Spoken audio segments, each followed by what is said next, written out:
On today's show, class is in session. In this Twin Cities school, kids learn reading, writing, and arithmetic, and nature's game of survival of the fittest. You want to be a wolf or a deer? Next, we're going across the border into Canada to discover great fishing on the ice, reachable only by snowmobile. Dress warm. And our Minnesota-bound classic this week is all about what's happening to one of Minnesota's special songbirds, the purple martin, so famous for their lakeside homes. Those stories and more, next.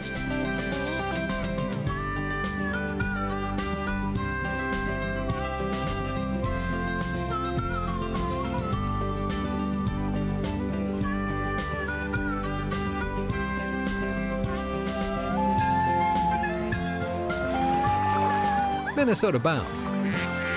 Brought to you by Minnesota's select GMC dealers. Hi everybody, Raven and I welcome you to the show. We all know schools are supposed to teach reading, writing, and arithmetic, right? Well, we found a school that does that, but they also have a lesson taught by Mother Nature. Some call it the Little Green School. Mother Nature teaches here. Today's lesson, survival of the fittest. Do wolves always catch the prey that they're after? No. We're going to play for a few minutes. Our boundaries are the same ones when we play whales and sharks. And then what we're going to do is count how many deer and how many rabbits those wolves have caught, because they have to have caught so many in order to survive. And we'll talk about that afterwards. What animal are you guys? I'm a wolf. We're wolves. We have to catch the deer with 2 hands and the rabbits. A kid's game of tag turns into predator versus prey. All right, ready? When I blow the whistle, the wolves are coming.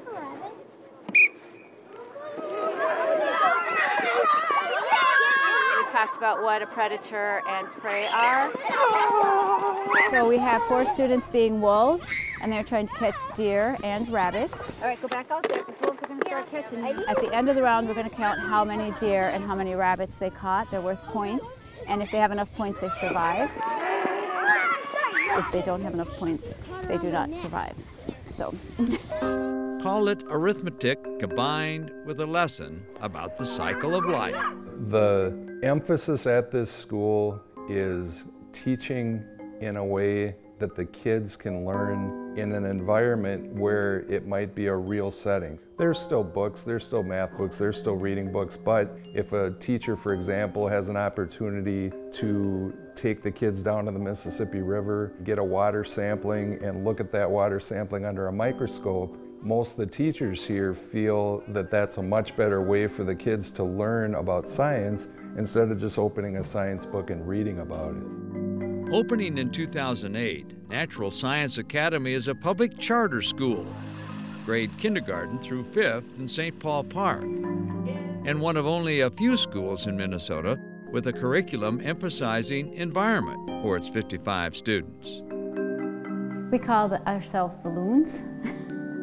Our kindergarten class is the Owls, and our 4th and 5th grade class are the Otters. Well, we do a lot of outdoor games that have to do with the things that we're learning about, and we adjust playground games that they love. Do the kids understand that the game that the deer and the wolves play is not a game? I think they do understand, because now we've played that, so they get a sense of what it means to be a wolf and how difficult it might be to catch their prey. And as we talk more about wolves through the day and through the next week or week and a half, we'll be learning about what happens if wolves don't get their prey and what happens if something happens to their habitat. I'm hoping that they get that we are all connected, and the things that we do affect many other things in this world, and that we need to be careful about that. Now I'm going to go see the owls. The owls are studying the who's who of animal tracks. Does anybody know what kind of tracks they make? It looks like 2 little hoofs, right? And when they move in the snow, they make like a walking movement. Ooh, there you go. So that is a hopping track, right? And the last one's a little bit harder, but the weasel makes kind of the same movement, but it's more of a bounding track. Next, more track making outside. What's unique about Natural Science Academy is that we blend in the environmental science piece throughout the curriculum. So you'll see in math an environmental concept presented, and then they'll go outside exploring, perhaps, and write a story about it for their language arts. And so it's this thread that's through it, and everything we do. We talk about eating healthy and staying healthy and taking care of our resources, and it's just part of what we do. Well, I just see what the outdoors does for kids and getting them out and into those experiences. Those are the things that they remember. Who's the leader of the wolf pack here? Oh, no!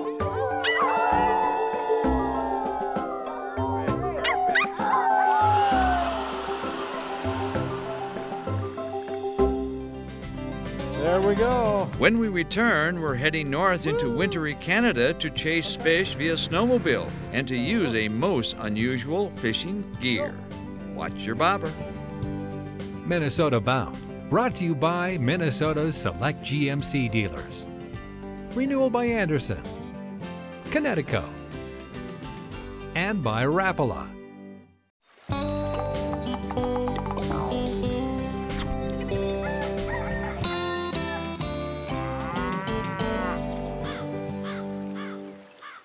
Coming up next, it's time for a little snowmobile adventure.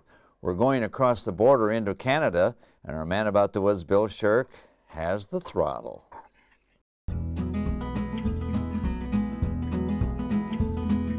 So, our Saskatchewan adventure rolls on up in Prince Albert. It's a fishing trip turned absolutely epic by one big fish. You got him, buddy. Whoa! Oh my God! Whoa! Whoa! Look at that! Today, we take a break from the ice, at least for half a day, to explore another of Prince Albert's big attractions. You got a 550 IQ shift Canadian? That's Jed Fletcher. He runs the local Polaris shop, and he wants us to see Saskatchewan snow. Tons of trails, yeah. Tons of trails, tons of lakes, lots of places to ride for sure. It's time to ride.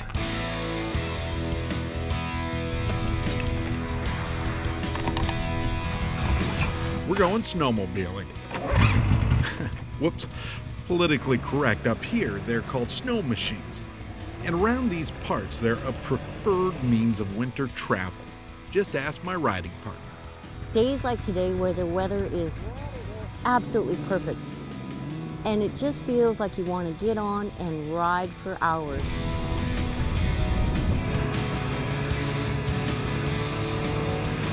This is the Can-Am Trail, and you can literally ride across Canada. I don't ride that much, but when I do, in places like this, I understand the lure of sleds. We can ride hundreds and hundreds and hundreds of miles. It takes you in and out of the forest line, out into the open and back again. It's some of the most gorgeous trails you'll ever find. Lots of powdery snow out there.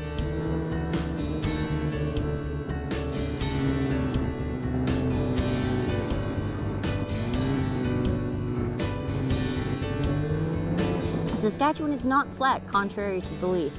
And we do have a lot of hills and a beautiful boreal forest line.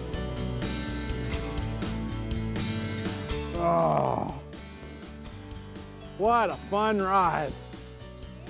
We did a few more miles than I thought we would. And of course, what Canadian adventure could be complete without the national surprise? We break out the Timmies. Yep, Timmies. What a tradition, eh? Timmy Hortons is like Starbucks, Baskin Robbins, Dunkin' Donuts, in heaven all rolled into one. I know, they're amazing. It's endless to where we can ride. I can't guarantee, though, that we can ride past the Tim Hortons.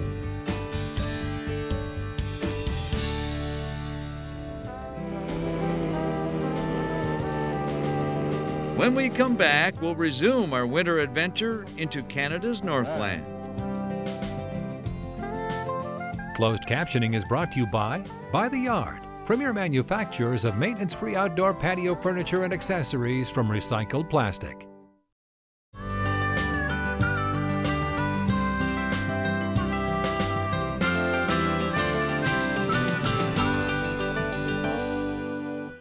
Time now to continue our Canada adventure. I think the guys are going to do a little ice fishing. Check out their ice fishing rods.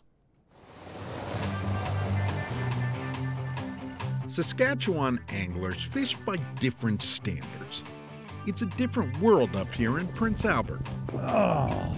And I hope to learn a few new tricks. This is going to be fun. We're fishing a Canadian lake called Sturgeon. This is a half an hour outside of PA. We've got 3 major species: pike, walleye, and perch. 8 feet, 8.5 feet. And there's tons of fish here. We hope to find them. If we can beat the tangles. Wow. Bloop. 11 feet. It just goes. Today, pikey, we rig up these curious-looking gadgets. I call them Canadian tippies. I've never seen these. What are they? These are a homemade version of tip-up that we've been using for years. Ron Fiddler's used tippies since he was a tyke. Okay, these here are built out of hockey sticks. A little stereotypical, don't you think? They're old hockey sticks rigged up with a bamboo arm tucked into an old doorstop spring. Ingenious. Call me a little sentimental, but this is about the coolest thing I've ever seen. Well, I'll tell you, we've caught a lot of fish on them. Look at the size of that hook. Up here, a lot of frozen baits, can't have live minnows. So, Cisco's. So the idea is when a fish hits, it's as far as it goes, and it sets itself. And I'm guessing when she goes, someone yells, "Goal." The Sherwood's all set to go.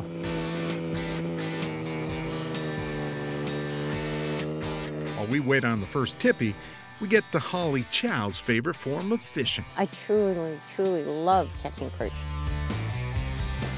Oh, swing and a miss, sorry. All right. Our first Saskatchewan perch. With the perch piled up under us, Yeah, he's a keeper. fishing becomes catching. Here it comes, 3, 2, whack. Like your bluegills down there, your crappies, it's perch up here. That was just awesome. That was so much fun. They come from the walleye species, and they're just such great eating little fish, but I just love them. I've got a few. I've seemed to have gotten into a little pile of bigger ones here. And all of a sudden, there it goes, the hockey stick's going down. Go, go, go. Set the hook. Go. Hit the pipe. I missed my tippy. There's a nice one. But Ron caught his big fish. 5 of diamonds. 5 of diamonds, my dear. Good job, buddy. You got her. Big perch, big fun. Oh, I want to see these go.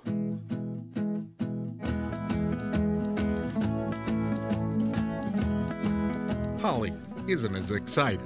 I have a little bit of a thing. I don't really care for pike that much. But me, it's a different story. Here goes tip up. Whack. He set that time. This is a nice fish. Ooh. I think it's heads up. There we go. Woo! Sometimes you just gotta run. She's grabbing her first pike of the day. Maybe we'll convert her yet. But he's just beautiful, eh? Isn't that awesome? We got a pike, yay! And your favorite colored jig? Pink. Pink, right there. That old pink jig. Fishing with the ladies, the pink jigs. What'd I tell you, Ron? Hey, you know what? Got your pike. Boy, that's a beauty fish. That's so awesome to take a little homemade Canadian rig, catch a Canadian pike. So goes this Canadian adventure. Proof that up here, the most popular sports happen on ice. And if it isn't hockey, it's sure gonna look like it. It's just a thrill. Still ahead, our Minnesota Bound Classic is about another classic, Minnesota's beloved Purple Martins. Minnesota Bound, brought to you by Hennepin County Medical Center, Minnesota Agricultural Water Resources Coalition, Minnesota soybean farmers and their checkoff,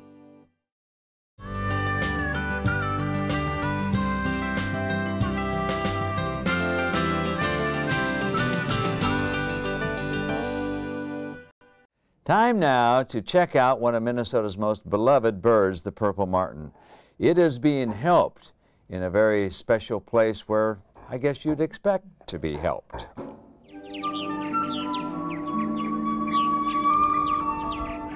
Seem to be coming in a little bit more now. This is the busiest time of their life. Under the watchful eye of Father Gregory Ivensteiner, pairs of purple martins grace the sky. They're feeding, yes. Yeah, they're coming in quite regularly. Purple martins cavorting over the campus of St. John's University may not appear to be a divine moment. On the other hand, you could say Father Gregory has been praying for this moment for years. I don't think it's gotten to that yet. Brother Gregory is a monk here at St. John's Abbey, and Brother Gregory is also a nature enthusiast, and he loves purple martins. And so Brother Gregory, many years ago, was determined to get a purple martin colony started here at St. John's. Divine intervention may have been necessary. Once a common summer sight around Minnesota's miles of lakeshore, the bird has become the proverbial Minnesota canary, declining nearly 80% in the last 40 years. The thing that intrigued me about them was that you really have a bird that's yours. You can feed it if you want to, but you don't have to. You don't have to worry about if you go someplace that the birds are being watered and fed. All that takes care of itself. And yet you can go there anytime and enjoy them. Enjoy them he does. Today, though suffering from Parkinson's disease, Brother Gregory continues to marvel at the martin colony. In early spring, before the martins return from their winter home in Brazil, Jim Koenig readies the martin houses. It makes it easy to do nest checks. Every week we do a census. We look and see how many nests there are, how many eggs there are, how many babies there are, and then we try to get an estimate for the Purple Martin Conservation Association of how many fledged. So we have some idea as to whether the population is recovering or not. A key to restoring the birds' numbers includes house designs that keep out predators, namely house sparrows and starlings. They attack purple martin nests, their eggs, and their young. In North America, the purple martins are the only bird that is entirely 100% dependent on humans putting up their housing. They will not survive without human housing. These days, when spring arrives and the martins return to St. John's Abbey, the birds are apt to see a familiar sight. They come back every year to the same place. It's practically the same house. So it just feels like you're part of their life too, you know. And so the cycle of life, as purple martins know it, plays once again at St. John's, a bit of God's natural world simply restored with a little faith. Oh, I love it. I love it. Well, may the purple martins forever fly over St. John's Abbey. I think they will. That about does it for us. Remember, introduce a kid to the great outdoors. I'm Ron Sherrill, and of course, the star of the show, little Antsy today, Raven. Guests appearing on Minnesota Bound receive gift certificates to Crave Restaurants. Fresh, vibrant, American. Transportation provided by Premier Transportation. Call 1-800-899-7433. For more information on these stories and more, catch us on the web at mnbound.com.